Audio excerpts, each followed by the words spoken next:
Close your eyes, exhale, feel your body relax, and let go of whatever you're carrying today. Well, I'm letting go of the worry that I wouldn't get my new contacts in time for this class. I got them delivered free from 1-800-CONTACTS. Oh my gosh, they're so fast. And breathe. Oh, sorry. I almost couldn't breathe when I saw the discount they gave me on my first order. Oh, sorry. Namaste. Visit 1-800-CONTACTS.com today to save on your first order. 1-800-CONTACTS. I'm Glenn Washington. This is Snap Judgment from KQED. When everything is falling apart, what do? Hurricane Helene shut everything down. No roads, no cars, no way through. But his daughter was getting married. And somehow, some way, he was going to walk her down that aisle. All Systems Down. A new Snap Judgment miniseries from KQED. Tap to listen now. This podcast is part of the Robots Radio Rocket Club, a program designed to help all podcasts reach their full potential. For information about joining the Robots Radio Rocket Club, check out robotsradio.net. Welcome to Holocron Histories, Star Wars Canon versus Legends, where we're going to take a deep dive into the lore of the Star Wars universe. Hello, and welcome to the Holocron Histories podcast, where we talk about Star Wars canon versus legends, what was done in canon, what was done with legends. I am one of your hosts, Austin, also known as Teacup. And I'm your other host, Ben of Temeria. And we are here with our monthly patron chat, and so we have with us one of our $20 tier patrons, Penguin Ninja. What's up? Hello. Hello. Yeah, so what are we here to talk about this month? So this month we are, and I think when we had it planned out from last month, we are going to go over our reactions with the current episodes of Season 3 of Mandalorian. So if you have not watched all of the current season of Season 3, skip this episode, or wait to listen to this episode until after you watch the current episodes. We're up to episode 4? Currently? I believe so. Yeah, because episode 5 is tomorrow. On Wednesday, you'll hear this on Thursday. But yes, so we have 4 episodes currently that we're going to be talking about. So if you haven't watched the first 4 episodes of Season 3, skip this episode or just come back to it later once you do watch those. But yeah, let's get into it. So, I mean, how does everybody feel about it so far? I think we could really kind of go real deep with this. We could kind of dissect each episode itself. Do the first 2, take our break, and then do the last 2. So yeah, I'll start with the first episode. I really liked the first episode. I thought it was a fine introduction to where Mando is. I don't really have anything bad to say about the first episode. It was pretty good, because that's when he goes to Navarro, right? And, yes. Okay, yeah. We see him go to Navarro, deal with the pirates that were in the town, and I have a theory with that. I have a very interesting theory with the pirates. Because I have a feeling we might see, either not in this season, maybe next season, or possibly in the Ahsoka series, a very famous pirate that we all know and love. Yeah, see, I know what you're going to say. And I just have to say, he's probably dead. You say that, but he's probably not, and you know why? Because Galaxy Edge exists. And the park is set in the sequel trilogy. Hondo Ohnaka is specifically part of the park and in the comics for Galaxy's Edge. And the comics are canon. Okay, I'll give that. But like, I'm coming up, we're coming up here. Just like, bear with me. Because I looked this up. Hondo is a Weequay. Mm-hmm. Their life expectancy is around the same as humans. Is what I looked up. And so, like, he's not young by the time of the Clone Wars. Yeah, but we also don't know what his age is. That's true, but he's got to be like at least like 40 or 50. And then we're fast forward 20-ish years to when he appears at the end of Rebels, which is where we last see him. So he's now like 70, 80. Fast forward another like 10 years to Mando. He's not in his 70s in Rebels. Are you kidding? That man is old, Ben. He is old. I love Hondo Ohnaka more than anything. But and when I saw him at Galaxy's Edge, it was the happiest moment of my time there. But, well, not second happiest, because I got to fly the Millennium Falcon, and that will be forever. I can die, and I will be happy because I got to fly the Millennium Falcon. But Hondo, like, I love Hondo. I do. I love Hondo a lot. But the dude is old. Fair. We'll see. We'll see what happens. I would love to see Hondo, but I don't think he's right for the tone of Mando. Yeah, that's why I'm thinking he could possibly make an appearance in Ahsoka. More for the fact because we have Ezra Bridger confirmed to be in the show. Yeah. Well, Penguin, what do you think about Mando Episode 1? I really enjoyed it. I thought it was a very good start to the season. I also liked how most of the footage in that trailer was pretty much from Episode 1. Yes. So, despite having a lot in it, pretty much all of it was just in Episode 1, so it wasn't really all that much of it didn't really show too much in the end. Yeah, that's true. I never thought of that. Yeah, you're absolutely right. All the footage from majority of all the trailers they've done have been primarily was focused in the first and I want to say second episode, and everything else, I mean, was not shown in the trailer or from the trailers. Right. I can't remember exactly what the first, like, do we go to the Mandalorian convent or like Mandalorian? Din does go to the convent to speak with the armor about redeeming himself. And that's when he got the whole quest to go, oh, you need to go bathe in the living waters of Mandalore. Okay, right. I'll do that. It's not a problem. So, and then, I think that's when we get into Episode 2. Pretty sure, yeah, we get into Episode 2 where, Din goes and meets Bo-Katan again and talks about Mandalore. And then he gets his own droid. I'm so excited to see R5. Yeah. Again, Episode 2, not a big thing to complain about. We obviously got one of the biggest drops of probably this Disney era Star Wars. Is that 2? I thought that was 3. No, that was 2. Was that 2? Oh, it was 2. Yeah. Because Episode 3 is, we'll talk about after the break. Right. But yeah.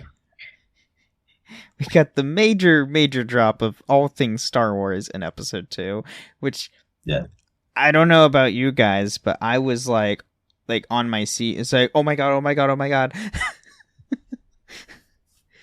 My dad's looking over at me. It's like, what the heck are you talking? What are you freaking out about?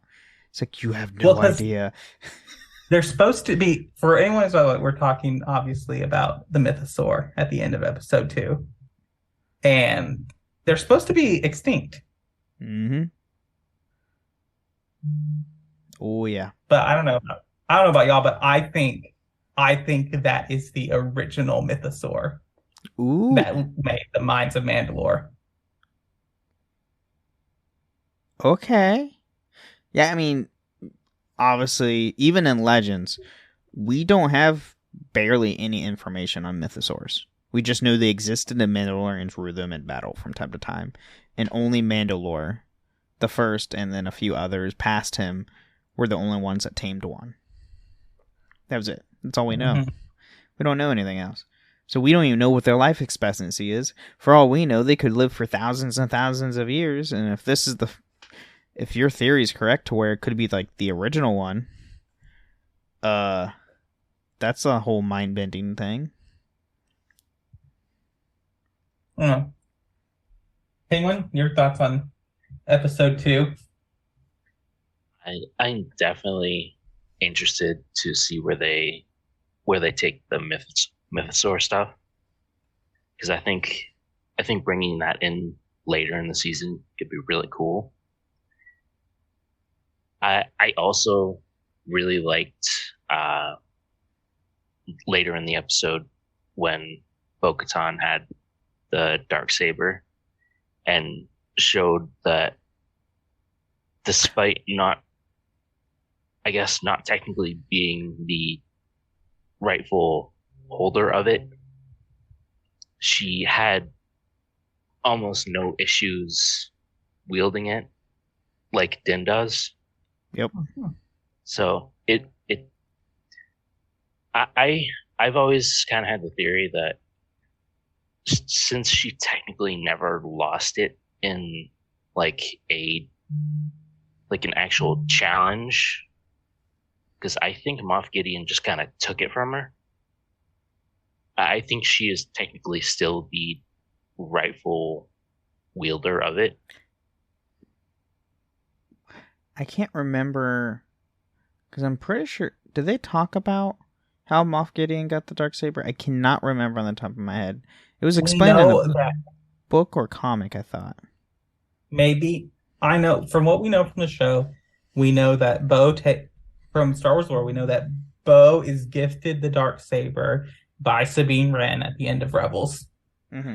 And that she wields it for a time until Moff Gideon comes. And I think he wins it from her, in a way. There's a great video about how it's not like wands in Harry Potter, where, you disarm someone and suddenly it swears allegiance to you. It is, you have to claim it. Like when Maul kills Pre Vizsla, he not only takes the Darksaber, he also claims the right to rule Mandalore. Mm-hmm. With the explanation of Din, kind of with his struggle with the Darksaber versus how Bo-Katan, I really, really, really recommend everyone go watch the Rebels Season 3 episode titled Trials of the Darksaber. Yeah, because that's where Kanan does the lesson with Sabine, correct? Yes. And it talks about how the Darksaber is an extension of your own will.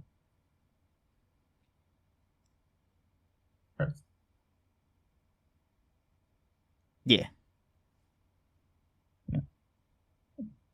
Yeah, you were frozen for a minute. Hold on. Oh, yeah. Something's with my Wi-Fi. I don't know what's going on. Right. Internet's kind of what the heck? Oh, well. It's an extension. Yeah, it's an extension of your will, and your ability to use it is dependent on how sure of yourself you are. Like, so in that episode of Rebels, Sabine starts to be able to actually wield the Darksaber against Kanan when she comes forth and expresses all the things that are true to herself, when she speaks her own truth. Where Bo knows who she is. She knows who she wants to be. Mm-hmm. She knows all that. She might be lost a little bit, but she knows that. And she knows she's a Mandalorian, and she knows what that means for her. And she just needed to be reminded a little bit of that. And so that's why she can wield it with one hand and actually fight with it. Whereas Din, I feel very much does not know who he is and who he wants to be. No, I agree with that. We see it a lot in season 2. And we also see it even in Book of Boba. Like, he doesn't know what he's just going with whatever. Like, he has no personal goals himself. He just does whatever the Children of the Watch tell him to do. And the Darksaber, he doesn't really understand or embrace what the Darksaber actually represents.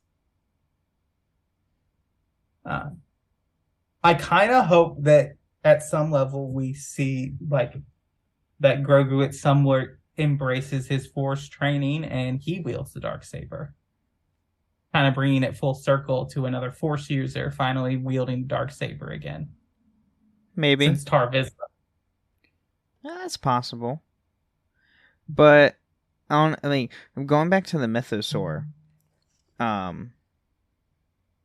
do you think someone's going to tame it?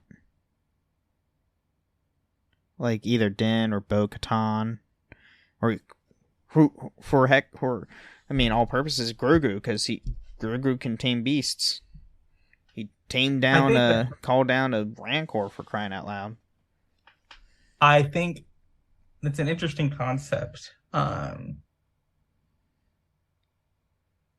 would be curious if, we've set up Mando won the Darksaber and Mando's holding the Darksaber. But really, kind of what the story is set up is that Mando isn't interested in ruling Mandalore. But the Mythosaur appearing to Bo-Katan is almost a sign that she is meant to rule Mandalore. So I think if anyone tames the Mythosaur, it's going to be her. Okay. I can get behind that. But I do think it would be really funny if we get a scene where Mando is riding a Mythosaur and shows up on Tatooine with Boba Fett and his Rancor and just be like, I got you beat. What do you think, Penguin? I definitely do agree that I think Bo-Katan should. I think it'll likely lead to her being the leader of Mandalore. And it'd be cool to maybe see it start to get repopulated again now that they know that they can actually go back there. Oh, yeah. You mean the planet as a whole? Yeah. Okay. First, I thought you meant Mythosaurs. It's like, there's only one that we know of. How can that repopulate? But, knowing... Oh, a good point that we know of. That's a good point. Knowing that Mandalore isn't radioactive, it's not cursed. It's just, the top layer of it has been completely glassed thanks to the Empire. But it's still inhabitable. You can still walk on the planet. You can still live on there. I mean, heck, they had these humanoid creatures that attacked Mando and try to take R5. By the way, I love it's R5, and that is R5D4 from A New Hope. I love that so much. Right. That hero of a droid is back.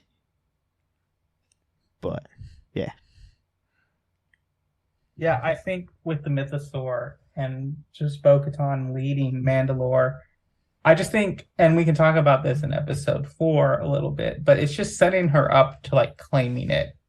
And there's a scene later in episode 4 that we can talk about, but even Bo-Katan's realizing in episode 4 when oh, I'm a part of this and these people will follow me because of the traditions laid forward. And it's not this whole thing of questioning or politics or power grabbing. It's just, this is the way. Mm-hmm. And I really love Bo-Katan's inclusion in this season a lot. I've enjoyed her character. I liked her character all the way back when we first got her in Clone Wars. I just love it's the same actress. Right. I just really loved her characterization and everything. And I know that not everyone does like her characterization, but I just think that it's just really well thought out and it's really deep for a character who, in a lot of ways, has gotten the short end of the stick in everything that she's done. Yep. I agree. But anyone else got any thoughts on episode 2? I don't. Penguin? No. All right. Well, I think it's a good time to take our mid-break. All right. Experience a membership that backs what you're building. with American Express Business Platinum. Get 2 times membership rewards points per dollar on eligible purchases in key business categories, as well as on each eligible purchase of $5,000 or more, on up to $2 million in eligible purchases per calendar year. American Express Business Platinum. There's nothing like it. Terms apply. Learn more at americanexpress.com/business-platinum. What if I told you you only have 12 hours to legally have sex? To finding true love, or just like a good guy. From the director of Easy A and Anyone But You. This whole thing is nuts. There's nothing traditional about this night. On August 7th, the clock starts on the summer's biggest rom-com. I'm Owen. Allie. What about you and me? Monica Barbaro, Callum Turner. I've been told I'm a 7. By who? Your mom? No, she thinks I'm a 10. One night only. Rated R. Only in theaters August 7th.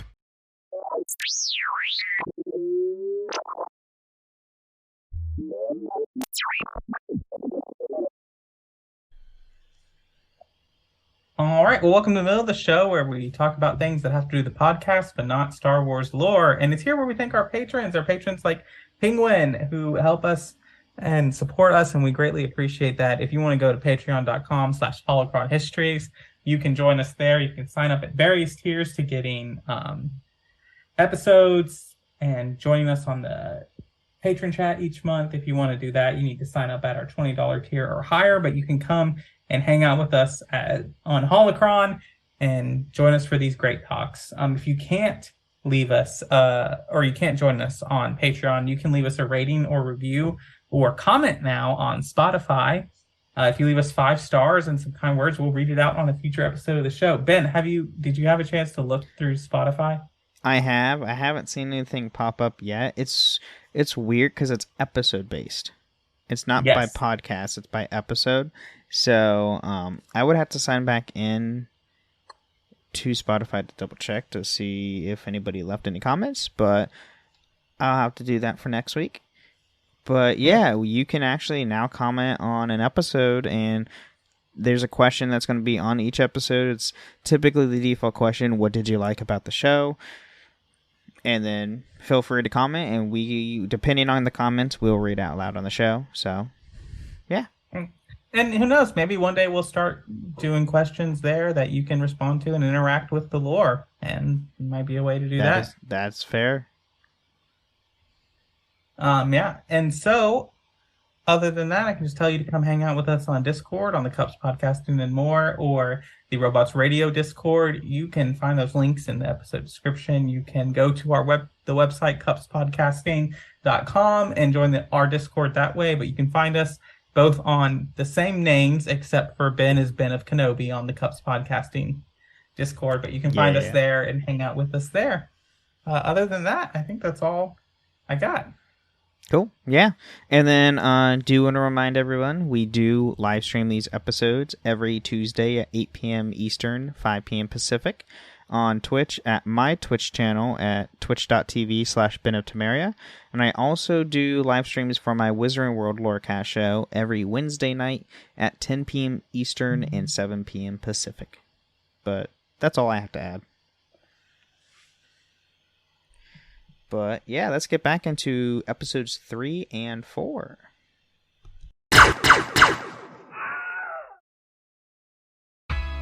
This episode is brought to you by State Farm. Listening to this podcast instead of doom scrolling? Smart move. Another smart move? Getting help from one of State Farm's 19,000 local agents when you choose to bundle home and auto. Bundling, just another way to save with the Personal Price Plan. Prices are based on rating plans that vary by state. Coverage options are selected by the customer. Availability, amount of discounts and savings, and eligibility vary by state. I get so many headaches every month. It could be chronic migraine, 15 or more headache days a month, each lasting 4 hours or more. Botox, onabotulinum toxin A, prevents headaches in adults with chronic migraine. It's not for those who have 14 or fewer headache days a month.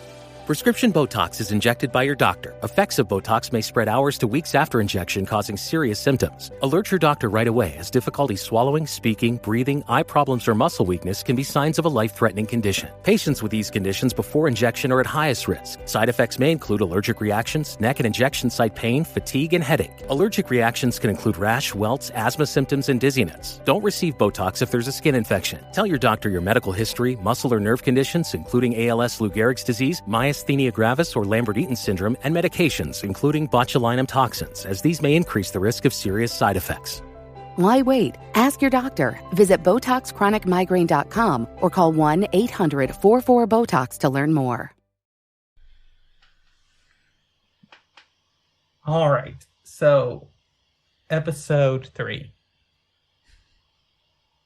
I can't remember this one. This one was when... This is the one where they went back. Remember this one. You remember this one. This one, I really liked the first 5 minutes. Uh-huh. And the last 5 minutes. I'm trying to remember on the top of my head. It just came out a couple weeks ago, right? I think you could call it the Mandalorian. Oh, yeah. Yeah. So this is the one where we spend most of the episode not with our characters that we've been following. Yes, because it's the whole Coruscant episode, which made zero sense to me until like towards the end. It's like, oh, okay, yeah, I know I remember exactly what this is now. Which is a whole thing. It's kind of a side. I would call it plays like a filler episode. Like if you're familiar with anime terminology. It very much plays like a filler episode for me. I'm reserving judgment for it because I want to see how payoff happens by the end of the season.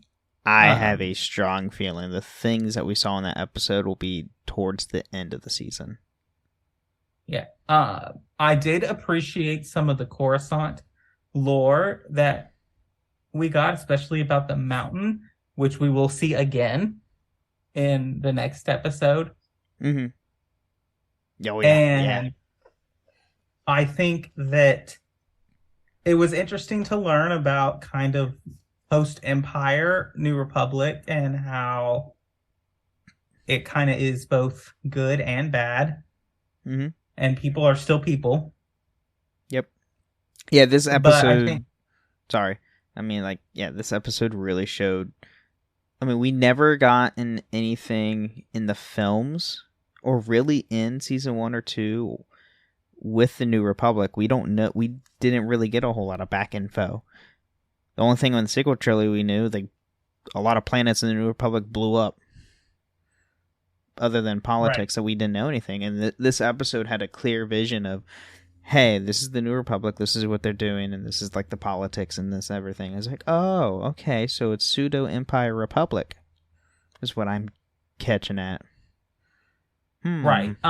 What it intrigued me for a little bit. It does, if you're just watching the 4 episodes, it feels very out of place with the tone and pacing of the other 3 episodes.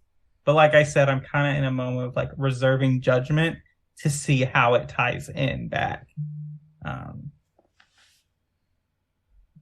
But it could also be, sometimes shows like to do this where they focus on other characters in an existing show to kind of see how it's like a test pilot in another season to see how like that will play out. Right. That could have been what they were doing, but I don't know. I don't see Dave Filoni doing something just to test things. But no, God no. That Dave Filoni know what the Star Wars fandom wants. So him putting this episode in there Jon Favreau put in this episode in there. They know it has a point. It has a point to be taken either somewhere in the line of the season. And I have a very strong point.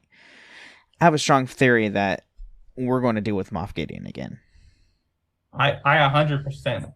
And I think that's what this episode was leading up to. Right. And we know that so this is something and maybe we can talk about it. And Penguin, feel free to like cut me off and chime in whenever you want. So the beginning of the episode, we see a bunch of TIE fighters attack Bo-Katan and her home and everything like that. This is an important distinction because if you remember from our TIE fighter episodes, TIE fighters do not have hyperdrives. Mm-hmm.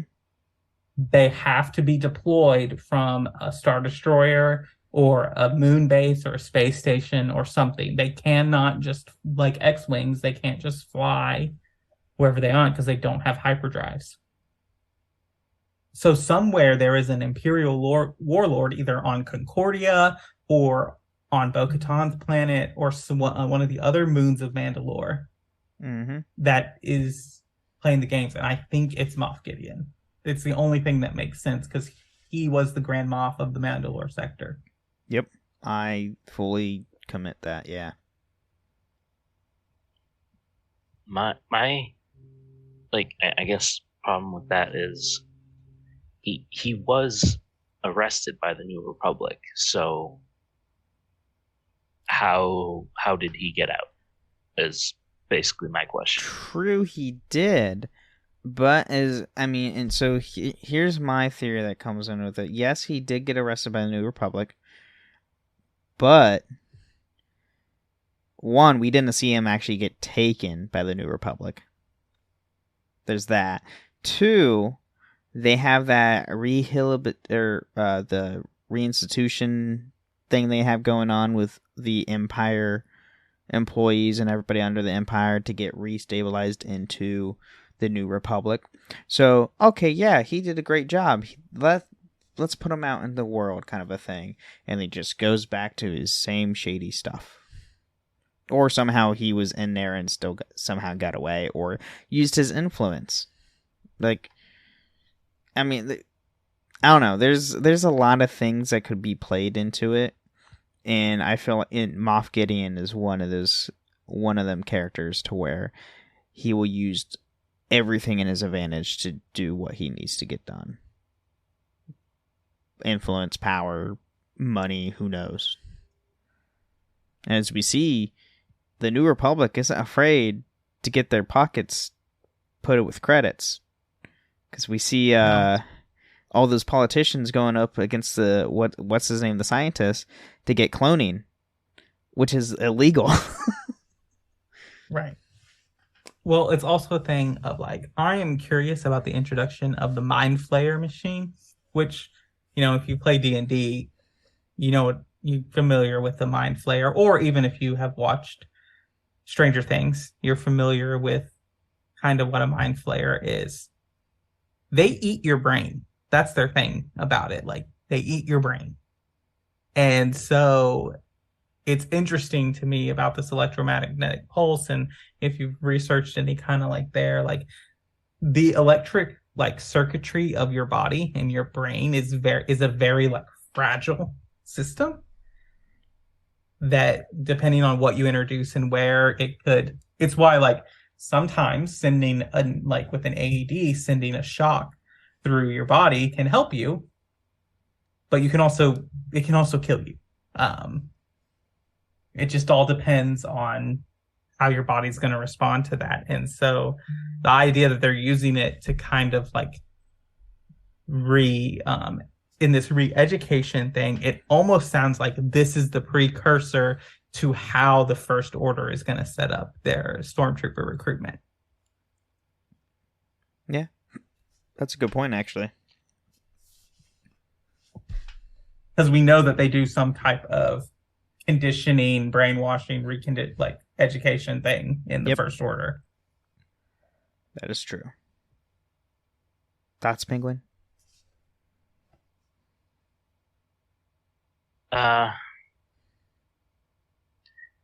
Yeah, I definitely think that is. I think that is definitely an introduction of how the First Order is going to kind of come to pass, I guess.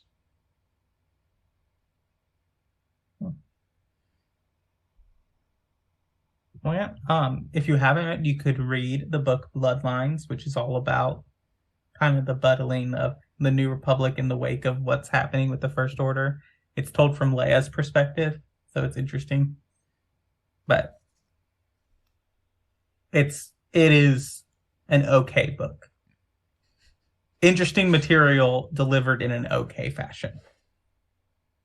Interesting. But all right, let's get to the freshest episode. Oh my gosh. We got a pretty good content in this newest episode. And it's great. Yeah. This is everything that I wanted when they first announced that they were doing a series called The Mandalorian.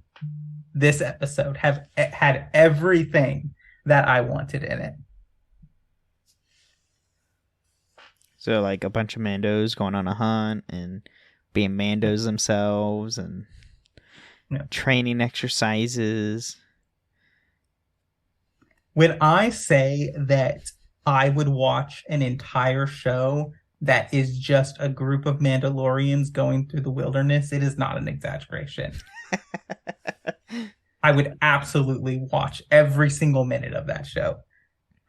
I mean, what we see, the beginning's wasn't the beginning of the show. So, well, I think it was the end of episode 3 is where Mando Din gets redeemed, wasn't it? That was the end of episode 3? Yes. Yeah, they return back. End of episode 3 comes back. Bo-Katan has joined the Watch. Yeah, so Mando gets redeemed because he lived in the bathing waters, brought proof, and it was true water from the living waters. And on top of that, Bo-Katan was entered into the Children of the Watch because she never took off her helmet. She bathed in the waters, so she was honorably put into the Children of the Watch. And then, then episode 4, we get a Grogu sparring scene with a little paint gauntlet thing, which is like the most hilarious thing ever. Get shots twice. It's like, dude, do what you need to do. Like, do what you are comfortable with. So he starts jumping around. Right. It's great. And then we see that we see the hunt with the pterodactyl looking thing. Mm-hmm. The Mandodactyl. That's what I call it. The Mandodactyl. Well, I mean, so Vizsla's son gets, kidnapped by the Mandodactyl, and they go on a hunt and track it down because they couldn't get to its nest with their jackpats alone. And track it down, get to its nest, get him, got him alive, took it down. And then when they come back, they brought the 3 hatchlings with them. So what were they going to do? Just let them die without their mom? True, fair, but now I'm curious. So are they going to have Mandodactyls to ride on? Mandodactyls. I'm coining it now. Hashtag Holocron Histories. Hashtag Mandodactyl. It's just oh my god. Okay, so that's something they can do. And then we see how Grogu finally got away from Order 66. And it was the best possible person to take him. Mm-hmm. Yeah. What's his Jedi name? I cannot remember off the top of my head. Kelleran or something like that. Yeah. Which, if nobody knows, there's a YouTube series you can go watch. It's literally called Jedi Challenge. He's the host of the show. Mm-hmm. Funny enough, that show is semi-canon because they actually canonized his character in that Jedi Challenge show with kids. It's super weird. But if nobody knows, it's the actor of Jar Jar Binks. The actor who he played Jar Jar Binks in the prequel series. They brought him back and made him a BA Jedi Master and rescue Grogu from Order 66. So yeah, Penguin, I just want to get your thoughts before we hypothesize about Jedi Jar Jar, who is now a Jedi and a Sith. Oh no. Yes, but what are your thoughts on the episode? I loved this episode. I thought it was fantastic. Between the Mandalorian hunting party going to retrieve the foundling and the escape scene from Order 66, this is definitely one of my favorite episodes of the series. So here's a theory, and I've seen people post this theory all over the place, so it's not my own theory. So Keldar says, "Oh, I have a friend, and we're going to meet some friends of mine." So when he gets Grogu to the landing platform, it's Naboo security guards on a Nabooian ship. Who do we know who wants to help the Jedi and sympathetic with them? Naboo's all sympathetic with the Jedi Order because the Jedi has helped Naboo so much. With Anakin, Qui-Gon, Obi-Wan, all of them have helped Naboo on a major front. But who do we know in the Senate and who has influence on Naboo to help him out? Yeah, I know where you're going for this. There's a theory we might not only just get the actor who played Jar Jar as the Jedi Master, but actually get Jar Jar in the show. Right. I really think that's a possibility. Now, I also think it's also possible that he is a Naboo himself. True, that's also fair. It's a big planet. Their odds are there are other Force sensitives, and maybe if you've read the Padme trilogy, maybe his contact is one of the handmaidens. That's true. Because the handmaidens were close, very close to the Jedi. If you read the Darth Vader comics, Vader goes to Naboo thinking that Padme was somehow still alive, and found out it was Padme's body double. Doppelganger. Yeah. Sabe. Yeah. And so I think that's a possibility. I think anything could happen. It'll be interesting how Grogu gets in the hands of the Empire. Yeah, because he was in that bunker-like thing for, God knows how long. And, well, he was in there for at least 20 years. Or he was somewhere within where he left with Keldar to, where he ended up being in episode 1 of season 1. It's like a 20-year gap. Mm-hmm. 20 to 23-year gap typically right there. So, and I mean, Grogu's species, we all know, can live well over 900. So, right. So yeah, who knows? But yeah, this episode was great.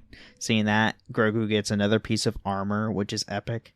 It's like, oh, that's cool. He gets a new breastplate armor. That's cool. He always wears his little hoodie though, so you'll never see it.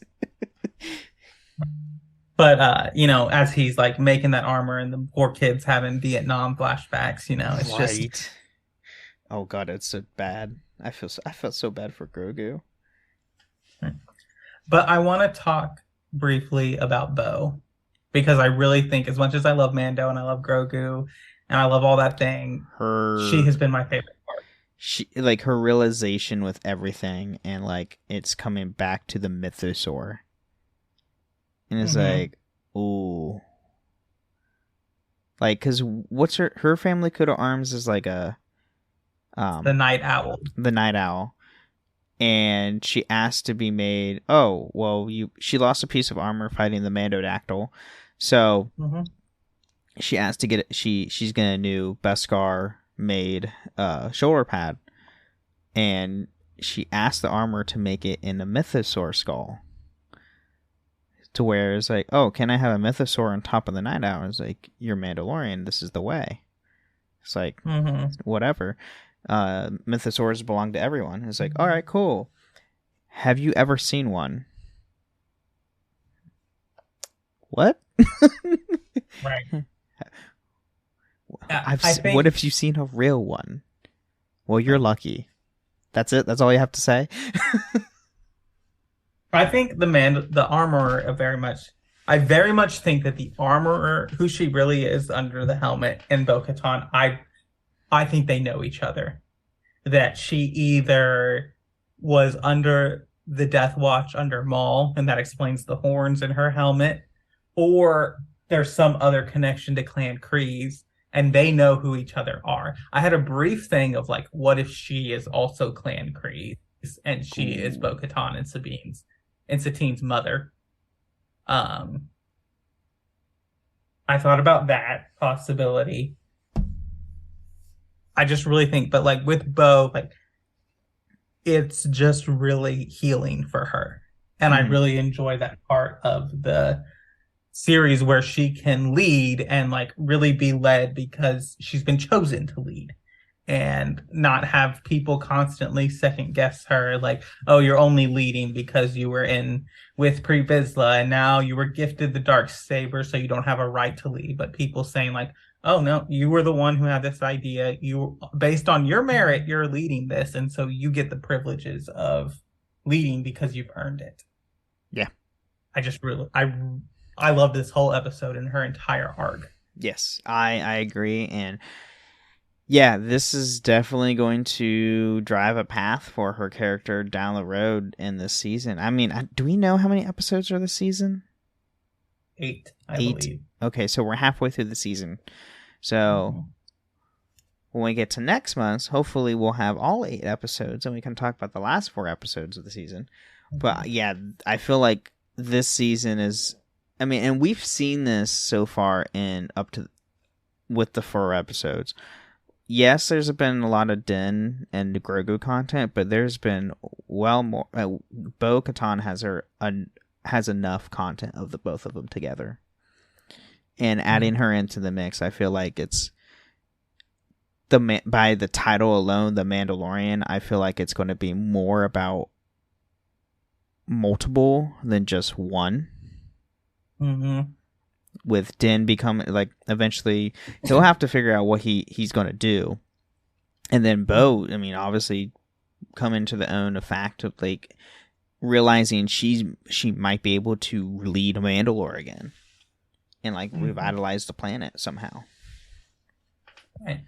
I think we have to have an explanation somehow of where the Mandalorians go between this time and the rise of the First Order, because why aren't there Mandalorians in the Resistance?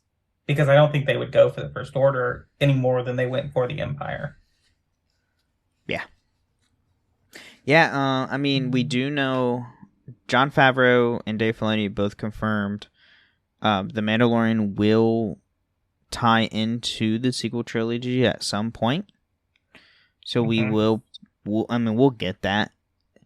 But as far as like what we get in the sequel trilogy or why they're not there, I have a feeling that just at that point they just are neutral and just literally stay out of everything. For all we know, they could still be rebuilding Mandalore and they just don't care about anything else. At that point, like, who knows? I mean, from where we're at currently in the timeline, there's at least 20 to 25 years before the events of A Force Awakens. So, who knows? Yeah, I think it's just, I think at that point, they just kind of want to be left alone. I mean, it's like, and leave us alone and we'll leave you alone. Right. Yeah, I mean, they've suffered enough under the Separatist attacks during the Clone Wars. They suffered a lot under the Empire enough to where their planet got glassed. So yeah, I would imagine they're just like, yep, we don't care. We're just going to stay in our little corner of the pocket of the universe. Y'all have your intergalactic war. We stay away. I wouldn't want to deal with any of that crap either. After all the suffering I dealt with my home world and all that. Screw that. Screw everyone else.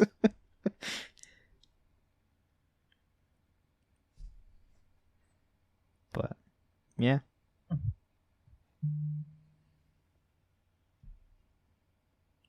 Well, yeah, if you all don't have anything else, I think we can go ahead and wrap up. Penguin, anything you want to shout out or let people know they want to talk to you, where they can find you? I'm pretty much just in the Robots Radio Discord and the Cups podcast server. That's pretty much it. Yeah. Mm-hmm. You can find us there. You can talk to us there. Thank you for listening to the Holocron Histories podcast. And may the Force be with you. Thank you for listening to Holocron Histories, Star Wars Canon versus Legends. You can find us on the Robots Radio Discord at robotsradio.net. You can also follow us on Twitter at SWHoloHistories and contact us at holocronhistories@gmail.com.